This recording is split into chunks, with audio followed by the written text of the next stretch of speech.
Nabi Ayub adalah nabi ke-12. Allah memberi karunia yang besar atas kesabaran Nabi Ayub.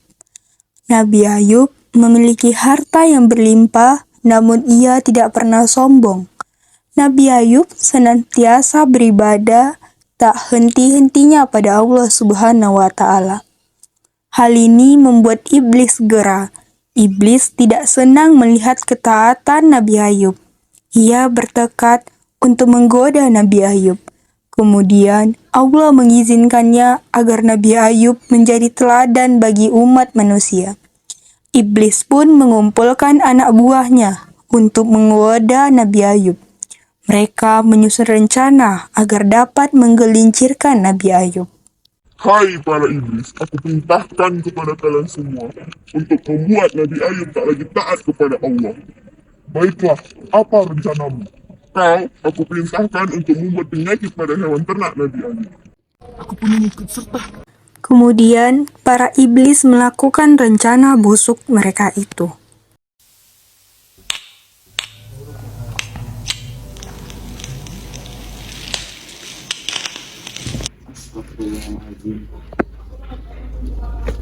Apa yang terjadi, suamiku? Tidak apa-apa istriku.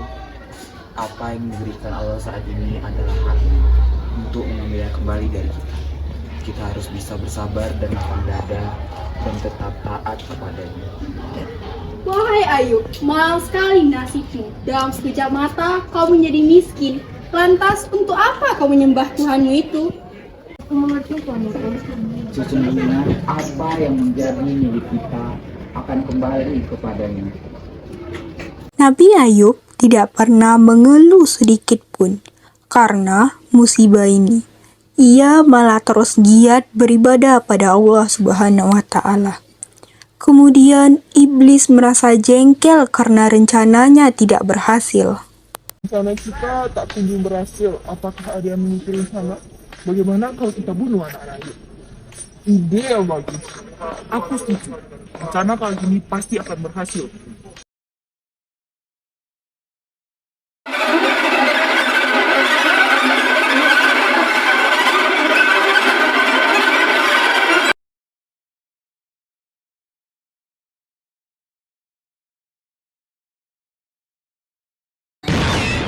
Wahai Ayub, sungguh malang nasibmu. Semua harta kekayaanmu musnah dan kini anakmu juga ikut pergi. Percuma engkau menyembah Tuhanmu, toh dia tidak memerdulikanmu. Sesungguhnya anak-anakku adalah milik Allah. Apabila ia hendak mengambilnya, maka itu adalah haknya.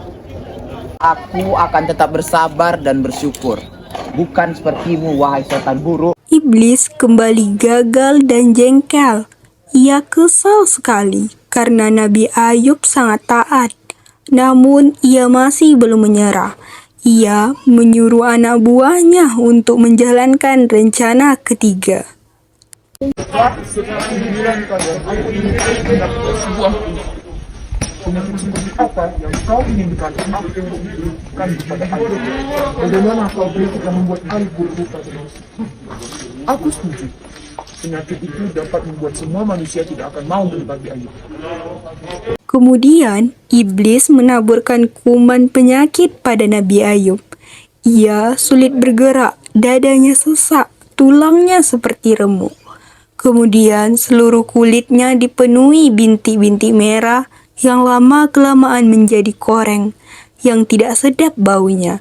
Nabi Ayub kemudian dikucilkan dan diusir dari kampung tempat tinggalnya.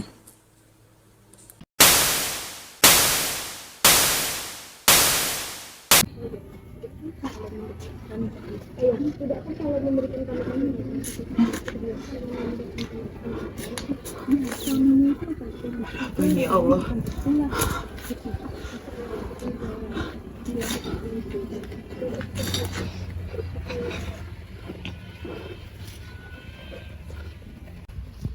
Hei Ayub, pergilah kau dari kampung ini. Mengapa seperti itu?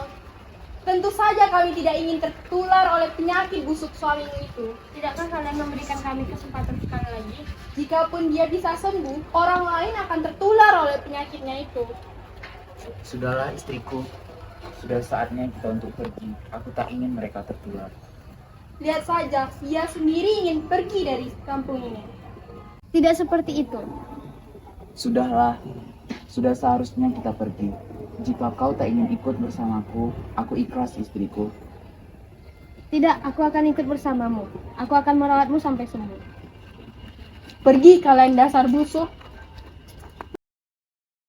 Rahma dengan sabarnya menuntun Nabi Ayub meninggalkan kampungnya. Mereka pergi ke tempat yang jauh dari hiruk pikuk umat manusia yang tidak bisa menerima Ayub. Tak terasa, sudah 7 tahun mereka hidup seperti itu. 7 tahun juga penyakit Nabi Ayub tak kunjung sembuh. Namun, ia tidak pernah berhenti beribadah. Ia selalu taat pada Allah Subhanahu wa Ta'ala, bagaimanapun keadaannya.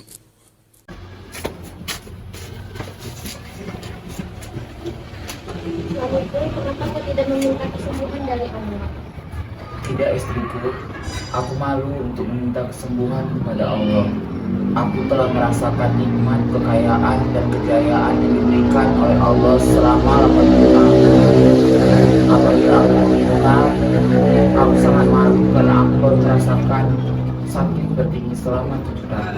Tidak sebanding dengan apa yang Dia berikan kepadaku. Mengerti, kau sungguh sangat sabar suamiku.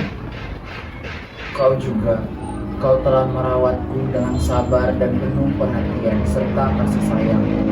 Terima kasih atas apa yang kau lakukan, istriku.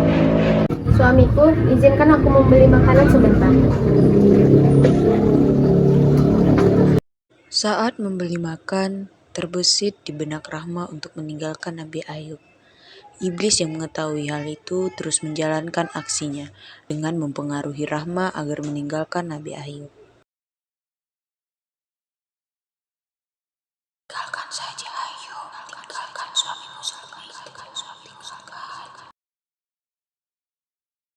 Di sisi lain, di dalam rumah Ayub, Rahma, Rahma, apa yang terjadi dengan istriku ya Allah? Apakah ia pergi meninggalkanku?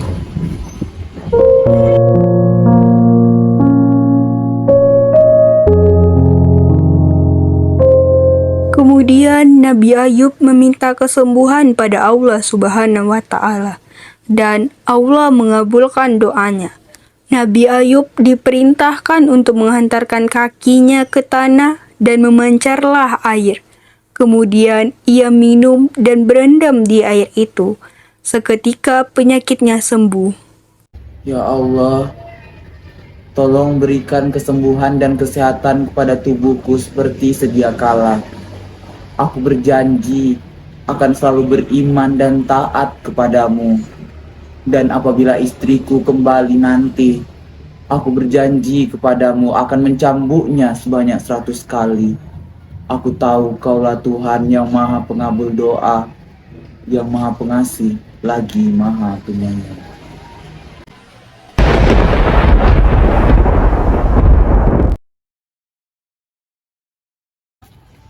Siapa kau? Di mana suamiku? Aku adalah Ayub suamimu. Allah telah memberikan kesehatan kepada tubuhku seperti sedia kala. Alhamdulillah. Aku sempat berpikir untuk meninggalkanmu. Tidak apa-apa, pada akhirnya kau tetap kembali kepadaku. Terima kasih atas pengorbananmu untuk melawan godaan-godaan tersebut. Akan tetapi, aku sudah berjanji kepada Allah dan aku harus menepatinya. Aku berjanji apabila kau kembali, aku akan mencambukmu sebanyak 100 kali. Nabi Ayub kemudian mengambil segenggam rumput, lalu dicambukkan pada Rahma sebanyak 100 kali.